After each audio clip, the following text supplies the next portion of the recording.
This video from the Innovation Leaders Club will elaborate on the identification of strategic arenas. The strategic arenas are part of the foundation of a structured innovation system.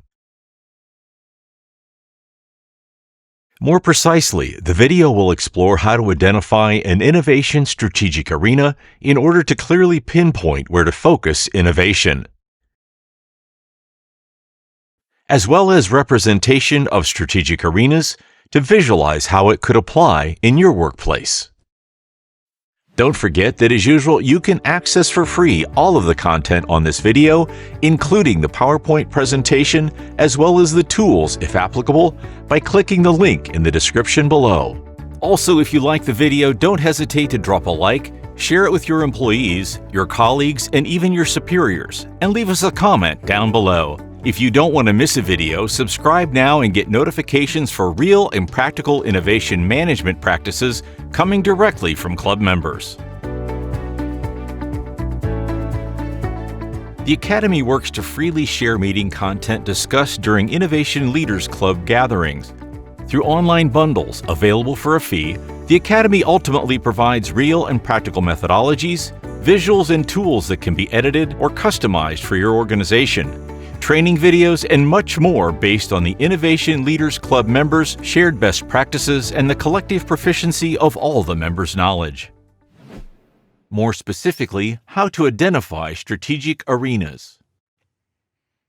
The first deliverable of an innovation strategy is to quantify the goals and objectives coming from innovation.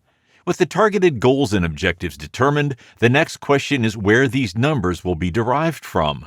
This is exactly the aim of the second deliverable called Strategic Arenas, which aims to identify where these innovation business outcome targets will come from. Here is a more detailed process. We are going to cover strategic arenas in 2 modules. This module will delve deeper into Identify Strategic Arenas, while another module will cover Select Strategic Arenas. What is a strategic arena?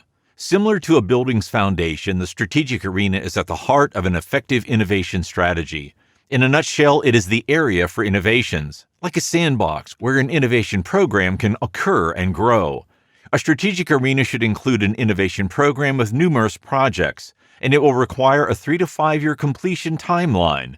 In most cases, a strategic arena can sustain an innovation program for more than 5 years, and in some cases, 10 years or more. As an example of the importance of strategic arenas, one of our very own Innovation Leaders Club members implemented innovation strategies more than 15 years ago, and most of their strategic arenas are still in effect today. Notice that a strategic arena should list multiple opportunities. An organization can capture these opportunities through a specific project or combine them into a live project. As for the rejected opportunities, they will either disappear or be seized by the competition. Even though an organization cannot capture all its potential opportunities, it is important to realize that not all opportunities will last. As strategic arenas are an innovation strategy's stable pillars, they will not change every year. However, opportunities, on the other hand, can come and go. Let's proceed to explore innovation maturity. Starting with maturity, the strategic arena is the foundation of an innovation system. Let's take an example of a milk producer who selected drinkable milk outside the home as a strategic arena. Moving on to the front end of innovation, also known as FEI, the lowest maturity is the opportunity. In the process of targeting a highly promising strategic arena, it will then involve the identification of several opportunities that are interrelated. Most likely, this is more than what the current innovation capacity of the organization can handle. This is an important decision, as you must select one or a few opportunities, of ideally no more than 3, within the strategic arena before moving forward with the innovation process. In this case of the milk producer, the opportunities for drinkable milk outside the home could be at schools, lunchboxes, vending machines, gyms, and so on. In this example, the selected choice is the B2 opportunity, which could correspond to lunchboxes. Now that a clear opportunity is identified, it is then possible to shift to a create mode in order to generate original ideas. You can spawn multiple ideas specifically targeting the lunchboxes. Think of a new idea as a one-liner in a tool or a simple post-it on a wall. Then when you get more information, you can add more flesh to the bone. Furthermore, you can then develop a concept. A concept can be a well-defined idea, in other words, a one-pager as opposed to a one-liner, or it can simply combine numerous ideas. Once you've selected a concept, you can move on to the preliminary feasibility phase. You can now define your project's proposal scope of work, its budget, and integrate it into the innovation program's roadmap. Ultimately, this future project might go live during a decision made at the innovation project portfolio review phase and be followed by the development phase. As implied, the innovation system's foundation is the strategic arena. The selection process is crucial to your organization's innovation strategy. It should mobilize key multifunctional stakeholders and not solely depend on your marketing and/or R&D's purview. Let's discuss the strategic arena categories.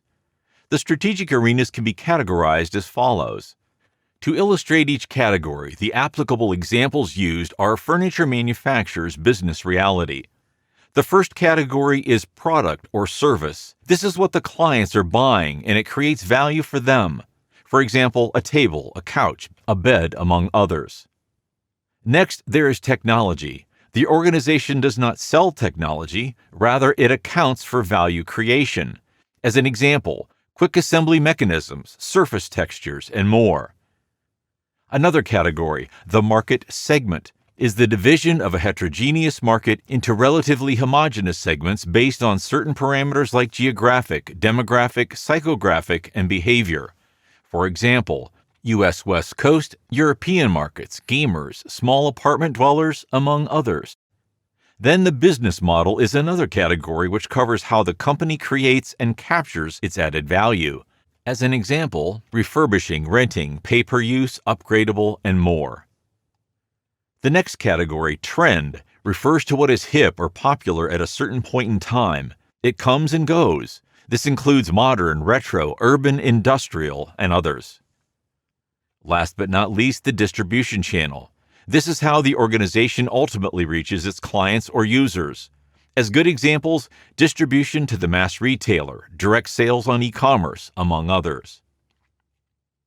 Standards and regulations are obligations with which organizations must comply to access a specific market. For example, these are rarely applicable for the furniture industry's strategic arenas, except for babies. Next, governmental programs involve support from governments to promote targeted objectives. Buy local and recycle furniture are some examples. Demographics come from societies or groups defined by specific criteria such as age, education, nationality, religion, and ethnicity. For example, Asians, elderly, students, and babies. Next is the customer experience. This is the total experience a customer lives during all the consumption process stages, including the pre-purchase, consumption, and post-purchase stages. For example, warranty, after-sales service, ease of use. Lastly, environment or sustainability generally refers to the capacity for the organization and Earth's biosphere to coexist. Some examples include post-consumer recycled material, recyclable materials, and extendable product life, from babies to youth to teenagers. Never miss a video. Subscribe now and get notifications for real and practical innovation management practices coming directly from club members. Don't forget to click on the link in the description below to access the content discussed in this video. In addition, there is an interesting trend related to two increasingly popular strategic arena categories, the customer experience and the business model. In the early 2000s, these categories were not as relevant. However, considering the Innovation Leaders Club members' most recent innovation strategies, on average, a third of the selected strategic arenas were strongly linked to those two categories or combined them both. For example, if 6 strategic arenas are chosen, 2 out of 6 strategic arenas will likely have a strong emphasis on either customer experience and/or business model. Interestingly, strategic arenas may be also crosswise. In this example, notice that the product strategic arenas A, B, and C are on the vertical axis, while the 2 technology-based strategic arenas, Technology 1 and 2, are crosswise. To better illustrate the crosswise approach, let's analyze a furniture manufacturer's example. Here, the strategic arenas the computer station, the multifunctional table, and the urban bedroom are on the vertical axis, while the e-commerce and replacement program strategic arenas are crosswise. Interestingly, the last two strategic arenas are a combination of the business model and the customer experience. They represent more than 1/3 or 40% in this case of the overall selected strategic arenas. If you haven't done so yet, subscribe to our channel so you don't miss new videos on innovation management practices discussed during the Innovation Leaders Club meetings. You may also want to get a hold of this free content, including the entire PowerPoint presentation with the text associated in the video, and if applicable, the tools presented. Here's the link to get your free package.